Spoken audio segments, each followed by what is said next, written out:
జీవితమంతా చేసి ఎన్నో గొప్పలు చెప్పుకుంటారు చాలా మంది. కానీ కులమతాలకు అతీతంగా సేవ చేయడం అందరి వల్ల కాదు. అలాంటి వారే మనతో పాటు ఉన్నారు. తెలంగాణ ఏపీకి సంబంధించి వాసవి ట్రస్ట్ చైర్మన్ ఎంవిపి రమేష్ బాబు గారు మనతో పాటు స్టూడియోలో ఉన్నాం. సార్ని అడిగి వాసవి ట్రస్ట్ గురించి చాలా విషయాలు మాట్లాడుకుందాం. నమస్తే సార్. నమస్తే అండి. ఎలా ఉన్నారు సార్? బాగున్నారా? Okay madam. అదే చూసుకున్నట్టయితే వాసవి ట్రస్ట్ అసలు ఎప్పుడు ప్రారంభించారు, దానికి సంబంధించి ఒకసారి చెప్తారా? ఈ వాసవి ట్రస్ట్ అనేది దాదాపు 98లో స్టార్ట్ చేశాము. అంటే వివిధ సంఘాల్లో సంస్థల్లో పనిచేస్తూ ఆ అనుభవాన్ని దృష్టి పెట్టుకొని సమాజానికి మనం ఏమి ఇవ్వాలి అని చెప్పేసి ఎక్కడ ఈ ప్రయాణంలో మనం వెనకడిగేయద్దు, ఎక్కడ కూడా బ్రేక్ పడొద్దు అనే ఉద్దేశంతో వివిధ సంస్థలకు పనిచేసిన అనుభవంతో సొంతగా ఒక సేవా సంస్థను ఏర్పాటు చేసి ఆంధ్ర తెలంగాణలో సాధ్యమైనంత వరకు దాతల సహకారంతో కార్యక్రమాలు నిర్వహిస్తున్నాము. సేవా కార్యక్రమాలు అసలు ఎలా నిర్వహిస్తున్నారు మీరు? ప్రభుత్వము అన్ని వర్గాలకు అన్ని సేవలు చేయలేదు.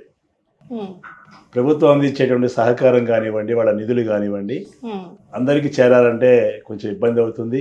సో ఆ ఉద్దేశంతో కొన్ని స్వచ్ఛంద సంస్థలు, వాసవి సంస్థలు కావచ్చు, లయన్స్ క్లబ్ కావచ్చు, రోటరీ క్లబ్ కావచ్చు, ఇట్లా యువజన సంఘాలు, మహిళా సంఘాలు కూడా ఈ సేవా కార్యక్రమాల్లో ముందుంటున్నారు. ఓకే, అసలు ఎలాంటి సేవలు అందిస్తుంది వైఎస్ఆర్ సంస్థ? ఈ సేవా కార్యక్రమాలు అనేసరికి ముఖ్యంగా మనము విద్య, వైద్యం, దేవాలయాల నిర్వహణ, విద్యా సంస్థల నిర్వహణ, అలానే మెడిసిన్స్ ఇవ్వడం కానివ్వండి, అన్నదానాలు చేయడము, స్కాలర్షిప్లు ఇవ్వడము, తర్వాత ఫ్రీగా ఎడ్యుకేషన్ అందించడం కానివ్వండి, ఎండాకాలం వచ్చినప్పుడు చలివేంద్రాలు ఏర్పాటు చేసి ఈ ఎండలకు ఇబ్బంది పడి ఉండే వాళ్ళకి దాహార్తిని కూడా తీరుస్తున్నటువంటి సంస్థలు చాలా ఉన్నాయి. చాలా మంచి విషయం సార్. ఎందుకంటే ఎవరు కూడా ఇంత చొరవ తీసుకొని ప్రజలకు సేవ చేయాలనుకోరు, కానీ మీరు అంతగా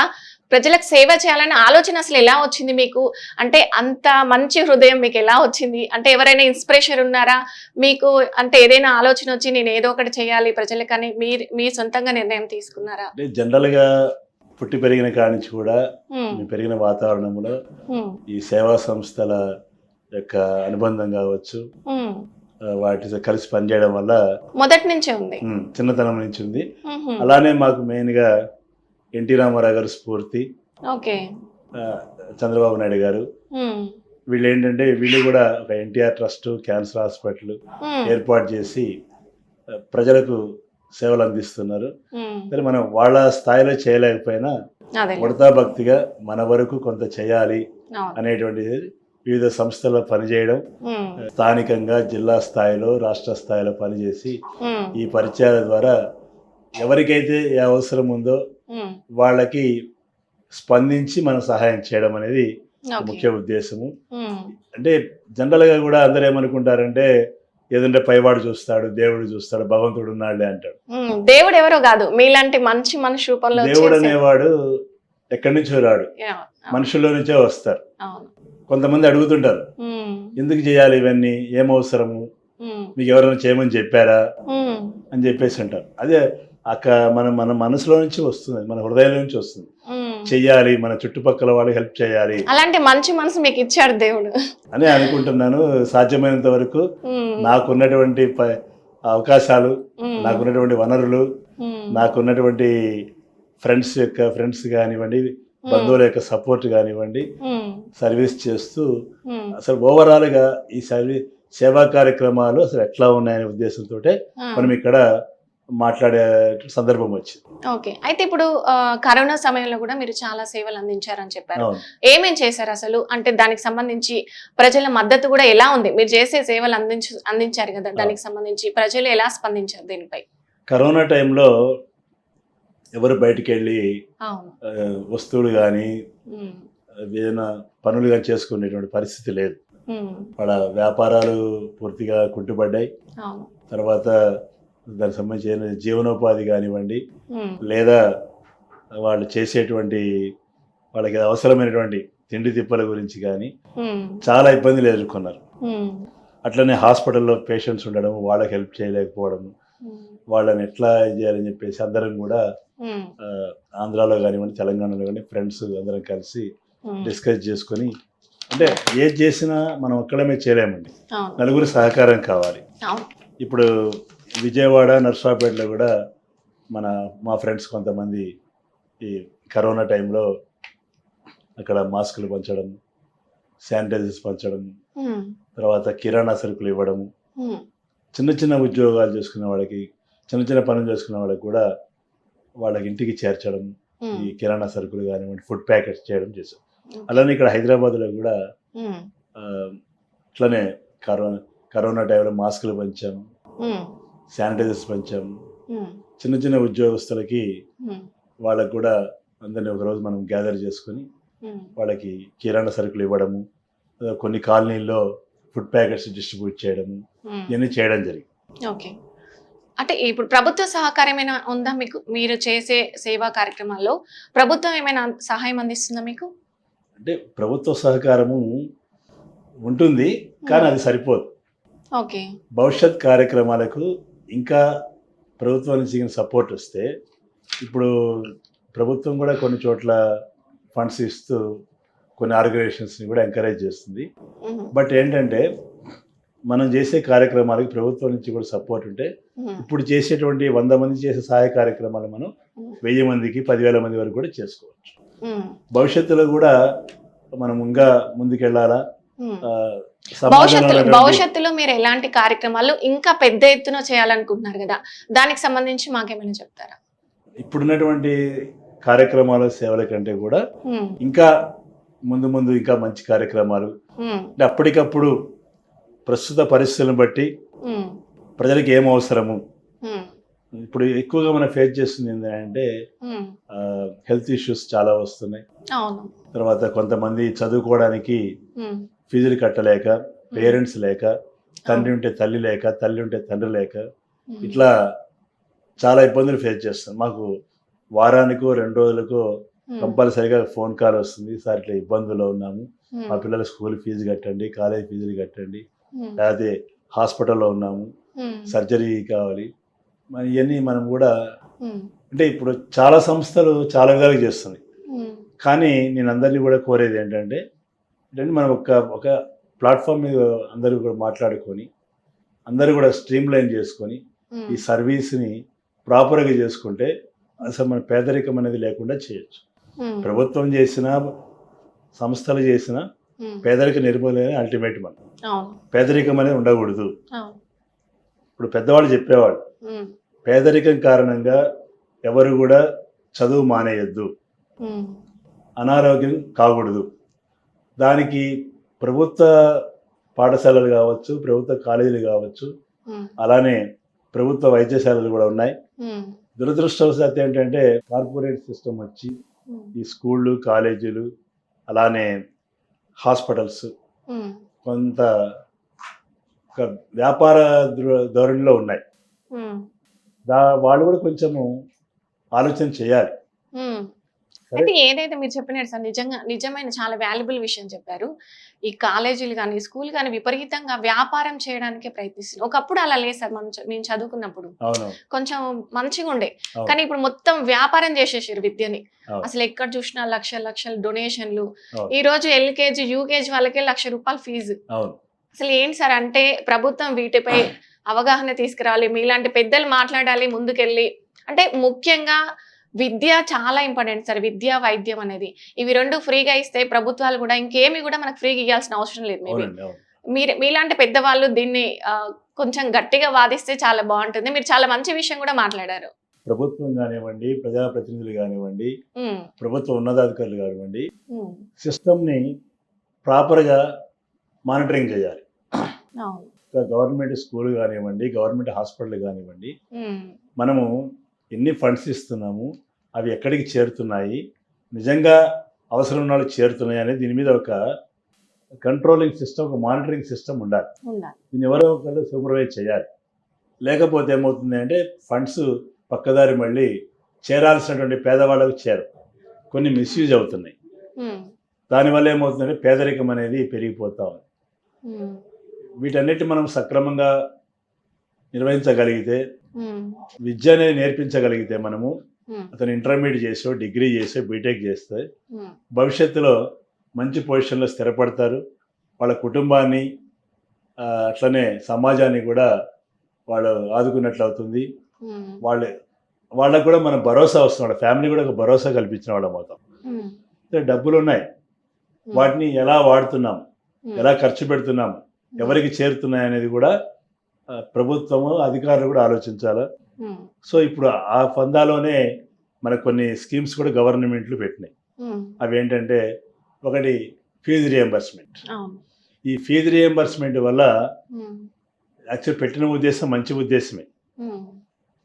డిగ్రీ కాలేజీలు కానివ్వండి, డిప్లొమా కాలేజీలు కానివ్వండి, ఇంజనీరింగ్ కాలేజీలు కానివ్వండి, వీళ్ళందరికీ కూడా గవర్నమెంట్ ఫీజు రియంబర్స్మెంట్ ఇవ్వాలని చెప్పేసి గతంలో వైఎస్ రాజశేఖర రెడ్డి గారు ప్రవేశపెట్టారు. తెలుగు రాష్ట్రాల్లో దానివల్ల చాలామంది కూడా వాళ్ళ యొక్క లైఫ్ని ముందుకు తీసుకెళ్లారు. అయితే కొన్ని ఇబ్బందుల వల్ల ఈ ఫీజు రియంబర్స్మెంట్ అనేది సకాలంలో రాకపోవడం వల్ల ఈ కాలేజీలు కానివ్వండి, విద్యా సంస్థలు కానివ్వండి, చాలా సమస్యలు ఫేస్ చేస్తాం. ఇప్పుడు కాలేజీ నిర్వహించాలంటే ఇక్కడ ఉన్నటువంటి సిబ్బందికి శాలరీస్ ఇవ్వాలా, ట్రాన్స్పోర్టేషన్కి డైలీ మెయింటెనెన్స్ ఉంటుంది, మిగిలిన ఎక్స్పెండిచర్ ఉంటుంది. వాళ్ళు కూడా ఏంటంటే ఎక్కడి నుంచి తీసుకురాలి. గవర్నమెంట్ ఫీజు రియంబర్స్మెంట్ ఇచ్చింది కాబట్టి దాన్ని ప్రాపర్గా కరెక్ట్ టైంలో ఇస్తే వాళ్ళు కూడా విద్యా సంస్థల్ని కరెక్ట్గా నడిపించగలుగుతారు. విద్యార్థులకు నాణ్యమైన విద్య వస్తుంది. ఏదో మనం జీతాలు వేయకుండా క్లాసులు చెప్పుకుంటే ఎవరు చెప్పలేరు.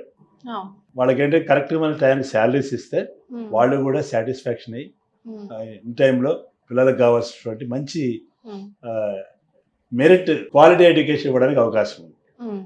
అలానే ఆరోగ్యశ్రీ కూడా ఒక వైద్యపరంగా ప్రభుత్వాలు తీసుకొచ్చాయి. ఫస్ట్ కొన్ని తక్కువ అంటే ఒక 50 వ్యాధులకు లేదా 100 వ్యాధులకు పెట్టారు.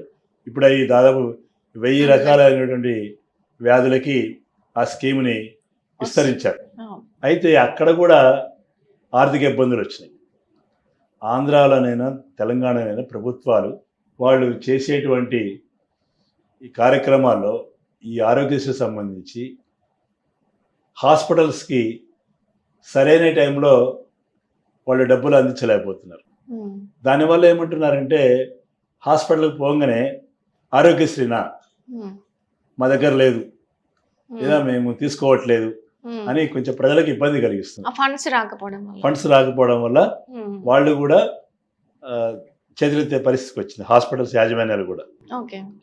అయితే మీ ట్రస్ట్ ద్వారా అంటే ప్రజలకు సేవలు అందించారు కదా సార్, ప్రజల స్పందన ఎలా ఉంది? అంటే వాళ్ళు కొన్ని మీరు అందించిన తర్వాత వాళ్ళ రెస్పాన్స్ ఎలా ఉంది? మీకు ఏం చెప్పారు వాళ్ళ మాటల్లో? వాస్తవంగా మేము ఏంటంటే చిన్న చిన్న కార్యక్రమాలు తీసుకుంటున్నాము.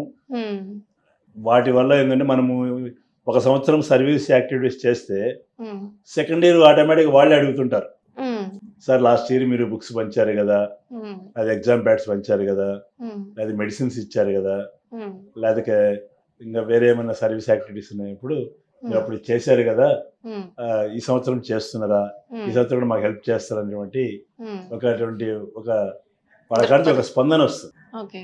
మేము కూడా ఆ టైం రాగానే జూన్ జూలై రాగానే వీళ్ళకి ఏం చేయాలి, మనం జూన్ జూలైలో బుక్స్ ఇవ్వాలి, స్కాలర్షిప్లు ఇప్పించాలి, తర్వాత ఏదైనా మెడిసిన్స్ ఇవ్వడం అనే విషయాలు కూడా కొంచెం ప్లాన్ చేసుకొని అవసరమైన వాళ్ళని గుర్తించడం.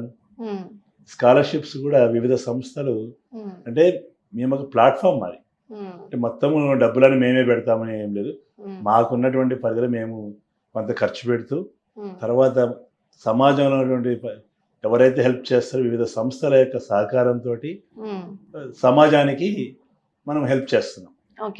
ఇప్పుడు స్కాలర్షిప్స్ అనుకోండి, ఇవి చాలా సంస్థలు ఇండియాలో స్కాలర్షిప్స్ ఇస్తున్నాయి. స్కూల్ లెవెల్ నుంచి కాలేజ్ లెవెల్ వరకు ఇస్తున్నారు. వాళ్ళు ఎవరు ఇస్తున్నారు, ఎప్పుడు ఇస్తున్నారు, ఎలా ఇస్తారు అనేటువంటి మనం ఒక ఇన్ఫర్మేషన్ని మనం తీసుకొని ఎవరికైతే అవసరం ఉందో వాళ్ళకు చేర్చడము, వాళ్ళ ద్వారా అప్లికేషన్ పెట్టేయడము, ఎలా అప్లై చేసుకోవాలా, అది ఆఫీసు పోయి అప్లై చేయాలన్నా, మాన్యువల్గా అప్లై చేయాలన్నా, ఆన్లైన్ అప్లై చేయాలని చెప్పేసి ఈ డౌట్స్ అన్ని కూడా వాళ్ళు క్లారిటీ ఇచ్చి వాళ్ళు అప్లై చేస్తే, రీసెంట్గా కూడా మాకు మెదక్లో ఒక అమ్మాయి పేరెంట్స్ ఇద్దరు లేరు, బీటెక్ ఫస్ట్ ఇయర్ జాయిన్ అయింది. ఎక్కడో ఇట్లా మేము చేసేది యాక్టివిటీస్ చూసి అమ్మాయి మాకు కాల్ చేస్తే, అమ్మాయి కాలేజీ ఫీజు కానివ్వండి, హాస్టల్ ఫీజు నెలకు 5,000 రూపాయలు ఒక హాస్టల్ ఫీజు కట్టాలా, అలానే కాలేజీ ఫీజు కూడా కొంత కన్స్ట్రక్షన్ పోగా రియంబర్స్మెంట్ పోగా ఒక 30,000-35,000 ఉండే. దానికి హెల్ప్ చేయడం కోసము మా దగ్గరికి వస్తే కూడా మేము ఆ అమ్మాయికి ఒక ఫ్రెండ్, ఒక అడ్వకేట్, ఆయన ద్వారా అమ్మాయికి నెలకు 5,000 రూపాయలు ఎవ్రీ మంత్ హాస్టల్ ఫీజుకు చెల్లించే విధంగా మాట్లాడి ఆయన కూడా ఒకటే చెప్పారు, ఈ అమ్మాయి విషయంలో మీరు మమ్మల్ని ఇంకా ఎవరి అడగొద్దు సహాయం, ఈ 1 year మొత్తం ఫస్ట్ ఇయర్ అంతా నేను చేస్తాను ఈ అమ్మాయి కన్నా. వాసవి ట్రస్ట్ ద్వారా అంటే మిమ్మల్ని అప్రోచ్ అవ్వాలన్నా ఎలా అంటారు అసలు? అంటే మీరు ఇంకా మున్ముందు ఏమైనా సలహాలు సూచనలు, అంటే మీ ట్రస్ట్ని అప్రోచ్ అవ్వడానికి మీరు ఏమైనా చెప్తారా? సలహాలు సూచనలు వాళ్ళు మిమ్మల్ని అప్రోచ్ అవ్వడానికి అంటే ఎలా అప్రోచ్ అవ్వాలి ఏంటి అనేది కూడా కొంతమందికి తెలియదు కదా, సో మీరేమైనా చెప్తారా దానికి సంబంధించి? జనరల్గా ఇప్పుడు ఏంటంటే మేము చేసే యాక్టివిటీస్ చూసి మా ఇరుపొరుగు సరౌండింగ్స్ కానివ్వండి, సోషల్ మీడియాలో కానీ, వాట్సాప్లో, ఫేస్బుక్లో మా యాక్టివిటీస్ పెడుతుంటాం కాబట్టి జనరల్గా మమ్మల్ని కాంటాక్ట్ చేస్తుంటారు. భవిష్యత్తులో కూడా నీడీ పీపుల్ ఎవరికైనా ఏ అవసరం ఉన్నా మేము చేయగలిగినంత వరకు, మేము ఏదో లక్షల రూపాయలు, కోట్ల రూపాయలు చేసి చెప్పట్లేదు, మాకు అవకాశం ఉంటే మా శక్తి మేరకు హెల్ప్ చేస్తాము, భవిష్యత్తులో కూడా కంటిన్యూ చేస్తాము. ఎవరైనా సంప్రదించి మేము స్వతహాగా కానీ లేదా వేరే సంస్థల సపోర్టుతో కానీ మా దగ్గరికి వచ్చిన వాళ్ళకి మేము మా సహాయశక్తిలో సహాయం చేసి వాళ్ళ భవిష్యత్తుకి మేము ఒక భరోసా, ఒక అండగా ఉంటామని చెప్పి తెలియజేస్తున్నాం. ఎవరైనా కానీ మీరు ఈ వీడియో చూసిన వాళ్ళు మీరు ఎప్పుడైనా కాల్ చేసి, మేము హైదరాబాద్లో ఉంటాను, మీరు ఎప్పుడైనా సంప్రదించండి, మీ వాళ్ళ ద్వారా కానివ్వండి, ఎక్కడైనా ఆంధ్ర, తెలంగాణ, వేరే సంస్థల్లో కూడా మాకు తెలిసిన వాళ్ళు ఉన్నారు, వాళ్ళ ద్వారా కూడా కావాల్సినటువంటి ఎంతవరకు సహాయం చేయాలో చేస్తారు, అంతవరకు చేస్తాం. అంటే మీ వెబ్సైట్ ఏమైనా ఉందా దానికి సంబంధించి? వెబ్సైట్ ఏం లేదు, మామూలుగా వాట్సాప్ గ్రూపుల్లోనే మెసేజ్ పెడుతుంటే, ఫేస్బుక్ వాసవి దేశం అని ఫేస్బుక్ ఉంది, దాంట్లో కూడా పెట్టచ్చు. మామూలుగా మా వాట్సాప్ నెంబర్ ఇస్తాము, అది కావాలంటే ఎవరైనా కానీ కాంటాక్ట్ చేయొచ్చు. ఓకే, రైట్ సార్, చాలా మంచి విషయం సార్. అసలు అంటే మీకు ఇలాంటి మంచి హృదయం ఇచ్చి అంటే నలుగురికి సేవను అందించాలి అనేది ఒక మంచి మనసున్న మనిషిగా అయితే ఈరోజు రమేష్ బాబు గారు మన స్టూడియోలో వచ్చి చాలా మంచి ఇన్ఫర్మేషన్ ఇచ్చారు. ఎవరైనా చిన్నగా ఏదైనా హెల్ప్ కావాలి అంటే విద్యకు సంబంధించి, ఆరోగ్యానికి సంబంధించి, ఎవరైనా ఆర్థికంగా పేదరికంతో చదువు వెనకబడద్దనే ఆలోచన సార్ రమేష్ బాబు గారిది చాలా బాగుంది. నిజంగా ఎవరికైనా సహాయం ఆర్థికంగా కావాలంటే ఖచ్చితంగా సార్ని అప్రోచ్ అవ్వండి. సార్ ఖచ్చితంగా తన వంతు సహాయంగా ఎంతో అంత మీకు సహాయం చేస్తారు. తప్పకుండా కాల్ చేయండి సార్కి. Thank you sir, thank you so much. మీలాంటి మంచి మనుషులు చాలా మంది, ఇంకా ఇలాంటి వాళ్ళ సమాజానికి చాలా అవసరము. అంటే మీలాంటి వాళ్ళు చెప్పేవాళ్ళు కూడా అంటే ఒకరు మీరు ముందుకు వచ్చారు కాబట్టి మీ వెనక ఇంకో 10 మంది వచ్చే అవకాశం కూడా ఉంది. థ్యాంక్ యూ సో మచ్ అండి. మా స్టూడియోకి వచ్చి చాలా ఇన్ఫర్మేషన్ ఇచ్చారు. Thank you so much.